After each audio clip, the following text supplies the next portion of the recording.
What's up, everyone? Welcome to the 75th episode of the Boundless Business Podcast. As always, it's the amazing Justine, Larissa, and Nico team. How are we doing today? Doing good. Yeah, doing good. Did not get my Starbucks this morning, but other than I, that, Aw. I noticed in the call today that you just didn't have it, so I'm like, and now we got to drive there because it's too warm here in Phoenix. I know. Yeah, Phoenix summers means too late to walk. But at least it's not cold. It was cold, it'd be worse, That right? is So, that is true. awesome. Justine, what are we talking about today? Today we are talking about pricing and selling. We've worked with a lot of different landscapers, so we kind of have a good idea of how these businesses should be pricing their services and kind of what their offers could look like, um, and how to just set up your pricing model. So we thought we would help them out today and talk about everything pricing and selling. So, what have we learned about how to determine a good price for landscaping services? Yeah, so even before jumping into price, this is very timely for me. Most people undercharge for the value that they bring. This is in landscaping. This is in all types of businesses. One of the worst things that businesses can do is undercharge. Now you might be saying, "Oh, Nico, that must be great," but you don't know my situation. You're right. I don't. All I know is that every single job that you do uh, builds additional skill sets, muscles, expertise that makes you more important and valuable to the marketplace. So if you've been charging the same amount for the last 50, 60, 70 years as an organization, might be something up with that. There's this weird thing called gas, and gas tends to go up every year. You can't get a gallon of gas for a nickel. You can't because one, inflation, two, processes for getting it, three, distribution. There's so much that goes into it. Uh, there's less oil this very second than there was yesterday. So that changes the supply and demand curve.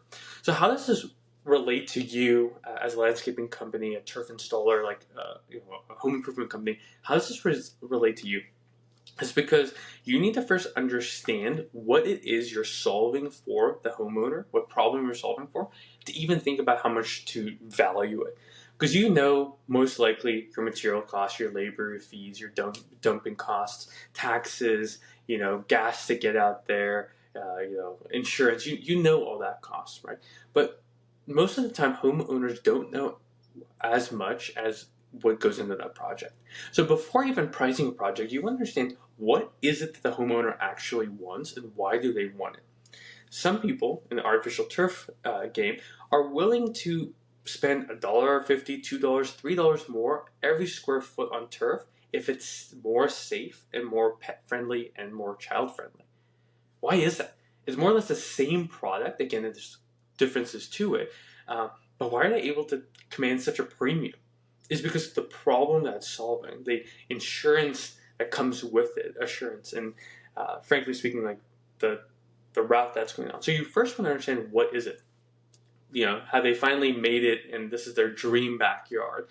Do they want to save money in the long term because of the xeriscape or artificial turf or whatever that you're implementing? Whatever it is, you want to figure out what the actual problem is that you're solving for, so that one, you can actually solve the problem. You are the expert, so you might be able to suggest things that they don't even know they want or need. Let's say that they hate that the backyard's so dark. You could recommend lighting, LED lighting, that lasts quite a while to do. Now, maybe they didn't start with that project, but it's solving a problem for them, or motion lights, or attaching ring cameras, whatever that is. You need to figure out what actual problem are you solving. Whether you cut grass, mow, take out weeds, whatever that is, like you are solving a problem. Okay, then you can price it, and you can actually figure out what services make sense for that. Plus, if you're new, you can't charge as much. If you have case studies, if you have testimonials, if you have 150 stars, positive stars on Google, you can charge a premium because that's what they're buying. They're buying the premium of the fact that you know what you're doing. You're not going to mess up. You're not going to have to come out there many times. In the beginning, you're a new company, you might have to take jobs that the other big guys don't want to take, or charge a little lower, or add more things for free on there. That's things you might have to do because you don't have the experience and knowledge base. So this is a long way of saying, how do you even price? Well, you want to figure out exactly what problem is you're solving for. Get services that make sense for them. Figure out their timelines. Maybe they want it done now, and you can charge a premium for that. But it all goes back to like, what are you actually solving for? I don't know, Larissa, Yeah. you have other things than that. Um, I mean, I certainly have a lot to say about pricing because we do see it have a really big impact, right? So I do want to just go ahead and somewhat blanket statement. Ideally, you're able to get and install your turf, if it's just turf, and again, not including pavers, lights, all those other things, just turf, ideally you're able to do that under $10 a square foot. In most, That's your comma, in most markets. In most markets, that is true. It definitely depends where you're at. In some areas, that might not be feasible. Um, but that's kind of a good general benchmark number that we see best performance at below $10 a square foot for the industry overall. And again, this is from clients we see across the country. So this is not necessarily unique, but ideally less than $10 a square foot. Now, Nico mentioned a lot of really amazing like upsells, downsells, things you can do to say like, hey, maybe your base model of turf is $8 a square foot. But do you want the special pet friendly turf that has better drainage, that maybe has a different infill, that maybe has, a slightly different, whatever version of doesn't matter. I mean, those particular pieces, that is when you are going to start getting slightly more premium price points. So, I mean, I think there the ultimate question is like, it's really good to have baseline price points, but understand that there's going to be a few things you need to be prepared to upsell, right? Nico mentioned a few. So, pet friendly turf, kid friendly turf. Those are really great. If you're in a hotter climate, if you have special climate designed turf, and in some cases, this isn't necessarily different turf, it's different infill or it's different like base layers or things like that that can help keep it cool. But those are the types of things you want to be sure to consider in terms of what upsells you may want to push. So if somebody says, oh, hey, I have, pets and kids and I live in Phoenix, well, they're probably going to need the most expensive turf, to be honest with you. Just if you're going to be realistic about it, that's probably what they need in terms of just turf. And then there's all these other opportunities, like Nico mentioned, for lighting, for pavers, for concrete filling, maybe even referrals. If they need a different service that you don't offer, this is also a good opportunity to get some referral money. So if you do their turf and now they want their pool redone, but you don't do pools, great. Find somebody who does and who will do a really good job that you can refer them to, and maybe you get a little bit of a kickback there. Keep things like that in mind as well, that upsells do not necessarily have to fall within your zone of expertise. Sometimes that upsell can just be a referral to someone else in your network to get them what they want. Yeah. And to Larissa's point too, now you might be hearing this like, oh, this is great, but people who I talk to are looking for the cheapest deal. Let's just call it what it is. Some people are just looking for the cheapest thing. And what I would say is there's a whole different world out there for people who are willing to pay a premium on things. Now that's awesome, but let's talk about the cheapest ones. If someone is there and they just want the cheapest amount of like they just want to spend the least amount of money, there are things that you can do. You can offer turf that doesn't have a warranty because usually turf that has a warranty is a premium on it, right? You might need them to level their own ground, purchase their own infill, maybe even purchase their own turf so you can just come and do the labor on top of it. There are ways to do it, and not every business should do it. I would say for a lot of people who want the cheapest things, those tend to be the most difficult clients. Now, none of us have the luxury of always turning that down, right? When we first started, we had to take certain deals, and now we turn away certain deals. That's just because as you mature, grow confident, get more revenue in, you project better, you know your pipeline, and we have topics in this podcast related to all of that, the operational, how to increase profit, how to increase sales, lead generation. We have that. But that's a luxury that maybe you don't have the ability to do right now, but it's somewhere to strive to. So you don't have to take the cheapest clients.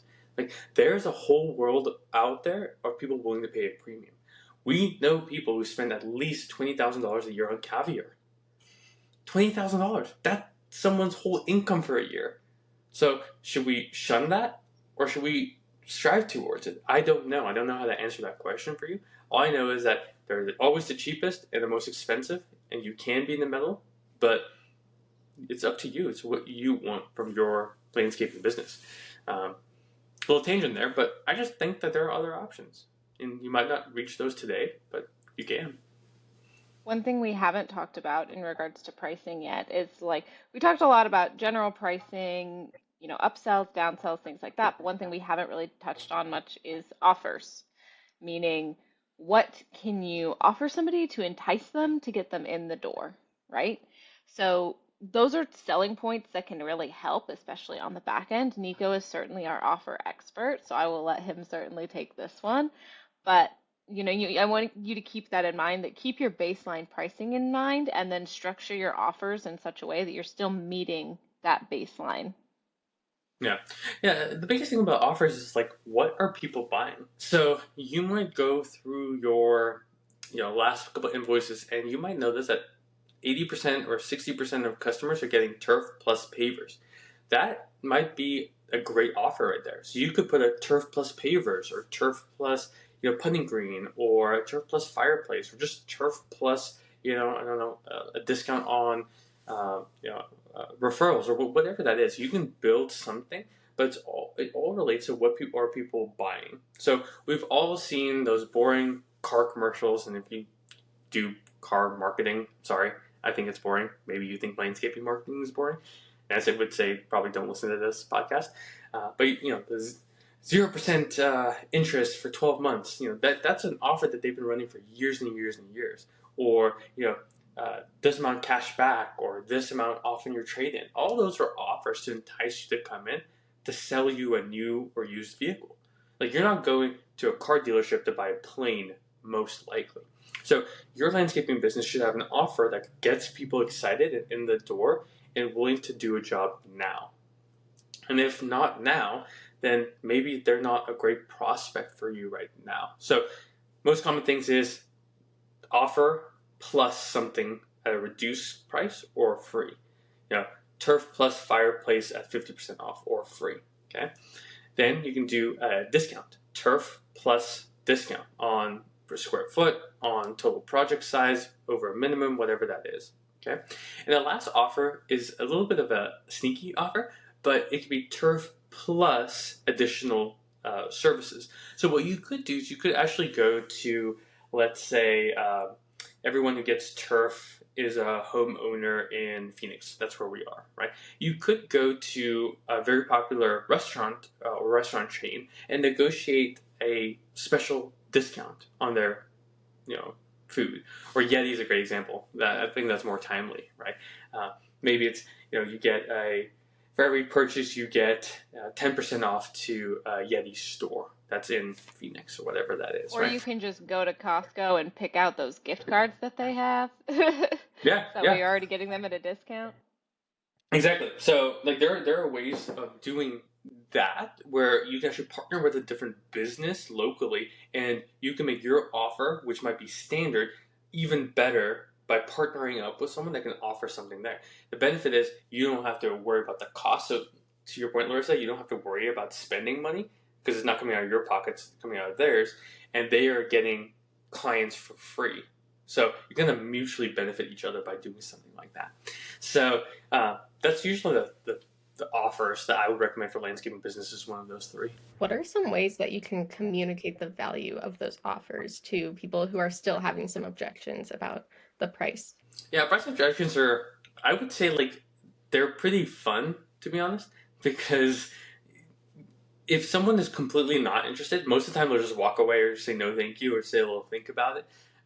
Then you have to dig a little bit more. But if they say that's too expensive and you pause and they're still on the other line or they haven't kicked you out of their house yet, then yes, that's a statement, but they're still there, which means you have a fighting chance to actually close the deal. So let's say that I come and look at Larissa's house, I give her a quote for $6,000 to do turf in her backyard, and she's like, that's expensive. I'm like, what I would say is I would agree. I'm like, that is very expensive. Are you still interested? Yeah, but not at that price. Okay. Well, there are different things that we can do. We can, instead of doing the whole backyard, we can cut the sides off, and that's going to reduce it down this much. Is that still in budget? No? Okay. You select the highest quality turf with 30-year warranty. If you go down to 10-year warranty, you can get down this much. So there are things that you can do, but what you want to do is you want to anchor with, and that's why it's so important in the sales process, to know what they are actually looking for. If they want a backyard that, this is their forever home, if they never want to touch their lawn ever again, they're going to be here for the next 40 years. Does it make sense to get turf that you probably will have to replace in the next 10? I don't know. If this is your forever home and one of the most important things to you is that you're never going to have to touch it, I can guarantee if you go with this option, you're going to have to touch it. So is that $1,500 difference worth the extra stress of having to do this project 3 more times? I don't know. I don't know anything. To me, that doesn't make sense. But again, Larissa, this is your house. You tell me. So that's why it's so important for us to actually know why they're even there. Yeah. It's something that I feel like it's really easy to, and you'll get customers that like right out the gate, they're going to say, what's the price? And typically the answer to that is, I don't know yet. What do you want? Like, what are you We, looking for? we can. That is the number one thing I see landscapers struggle with. So that's why I kind of want to hang out there for a second, right? We can either do a role play or I can just do a self role play. Or so, what are you feeling? What are you feeling? I'm feeling spicy on this Friday, so like I'm cool with anything. We could do a little like role play back and forth, but the question is always going to be somebody comes out swinging right at the gate. What's your price? Yeah. So Larissa asked me what's the price. I'm like, I don't know. What do you want? I want turf in my backyard, right? Sorry, I'm speaking for you. Yeah, Larissa. I was gonna say. Yeah, go for it. Go for it. Go for it. That's Sorry. what I was literally gonna say. I was like, I want turf in my backyard. Awesome. Awesome. How big is your backyard? No idea. Oh, okay. Medium. Medium. We want to do medium well here. So okay. So Larissa, I can't. I mean, I can't give you a price because you don't know how big your backyard is. I don't even know how big your backyard is. Let me ask you this, right? Do you know if your ground is leveled? Level-ish. Oh, okay. Do you want a car-ish or do you want a car? I don't know. Car-ish is like a wagon. I don't know about you, but it's Phoenix. Like there's no AC in a wagon. Right? Okay, so sorry. Last question. Do you have any pets or kids? Yeah, I have a very large dog. Hmm. I'm guessing that dog loves to run around and probably like get mud everywhere and stuff like Oh that. Huh? yeah. Oh, okay. Okay. Yeah, So she needs a durable solution. yeah. So okay. All right, Larissa. So we don't know how big the backyard is. We think it's level-ish, and we got a huge dog. Now I can't give you a price right now, but what I can say is, and depending on your organization, you might I'm breaking a role character right there. But I mean, from there, that's when you go to an estimate. But let's fast forward, right? Let's say that we quoted Larissa's house at $5,000, right? Larissa, I want you to come out swinging that it's too expensive, ridiculous, and how am I like just be super mean to me, okay? So Am I fast allowed to forward. swear on this Never mind. This is a I think this is a PG. G-rated Yeah, podcast. So, Nico, this sucks. I can't. No, it's way too expensive. No way. Can't do it. 100%. It's the worst. This is literally the worst price in the world. Like $5,000 is ridiculous. So let me ask you this, right? If I did this project for you, 100% free, I leveled everything, I got you the highest quality turf, and I did this 100% free, would doing this project still be like ridiculous? Well, I mean, yeah, I'm definitely down for free. Okay. So like the plan you and I put together, like where we're going to put the turf, how we're going to level it, all that makes 100% sense. You understand that there's a 20-year warranty. Like I'm doing this for free, right? Everything besides the price timeline that we said, everything makes sense. It's just like you would do it for free, right? Yeah. Yeah. Okay. I think the plan we have is good, but can't agree Okay. to that price. No, I wouldn't want you to because I don't want you to have buyer's remorse and calling me up tomorrow. Tomorrow's Saturday. I want to be able to sleep in. So let me ask you this, right? $5,000 is a lot of money. Now, kind of like we kind of talked about in the beginning, we actually have a finance partner. So we have a 0% down for 12 months. So instead of paying $5,000 today, you only have to spend $1,000, and the 4,000, right, will actually get paid out over the next year, which comes out to be, I don't know, I can't even do math, $450 a month. How's that sound? That sounds a little bit more doable. I might be able to work that in. Okay. Okay. So, we did $1,000 down and 4,500 for next year. Like that. Okay. So, what if I said, hey, instead of $5,000 today, it's 4,500. That's all up front. How would that still be 100% ridiculous, or would you like to go with the option that's you pay $500 more, but it's over a longer time frame? How's that sound? It's hard to make a choice between those two, but I mean that's where it starts to vary for Yeah. the Yeah. individual based on their own personal financial situation, on whether or Yeah. not they have the cash to pay it right now. Yeah. But those are like two super common points Yeah. I see Well, all the time is people are saying, "What's the price?" And then we're like, "Okay, what size lot do you have?" They're like, "Well, I don't know." yeah. Well, and two, Larissa's being super nice because she just instantly, because I think she kind of likes me as a person, so she's trying to go easy on me. But let's say that even after the financing option, she's like, "This is still ridiculous. I don't know how I would do it." We've established that she wants the turf, right? But now we're going into like the price is too expensive. Here's something you can do, and this is a little bit sneaky of a hack. You can say, "Great, it's still too expensive." Even with financing, even with giving you $500 off if you sign in the next 24 hours, it's just too expensive.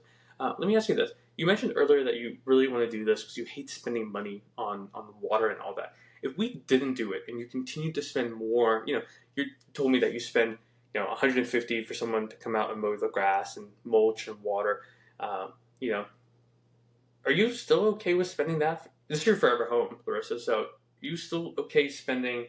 I'll pull up my calculator. $250 or $250 a year for the next 20 years.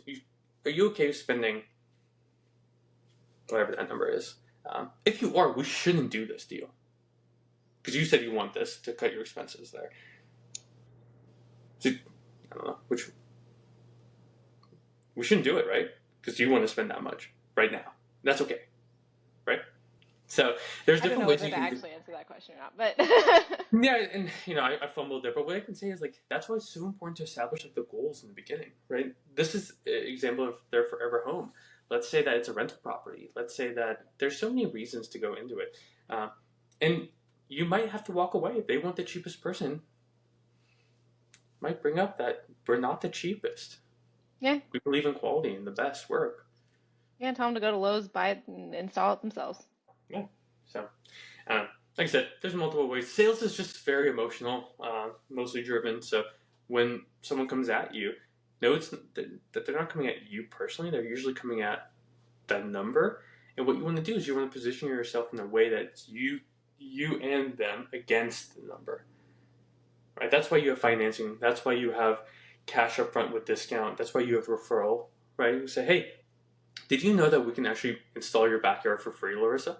Yeah, all you have to do is recommend, 15 people to us that close, and you can get a free yard. 15, that's ridiculous. 100%. I don't even have 15 friends, Larissa. I'm just trying to figure out like how we can get you a yard. So when you position yourself as like an ally with them against the goal, it makes it a little easier. Hmm. For sure. Well, I think that's all we have time for today. You guys answered all my questions without me even having to ask them, so thank you. But anything else you want to end off with before we say goodbye? You're not going to win all your deals. That's it. That's literally the only thing is like don't beat yourself up if you don't win every deal. Focus on the ones that you're willing to work with someone on, and if they're not willing to work with you at all, don't take them as a customer. I don't That's have it. any other follow-up points. Well, thank you guys so much for listening. If you have any questions, email me at nico@boundlessmedia.com. We're Boundless Media all across the web. Our website is boundlessleads.com. Justine did a great job on that website, so go and compliment her on that. And we'll see you guys next episode. Peace.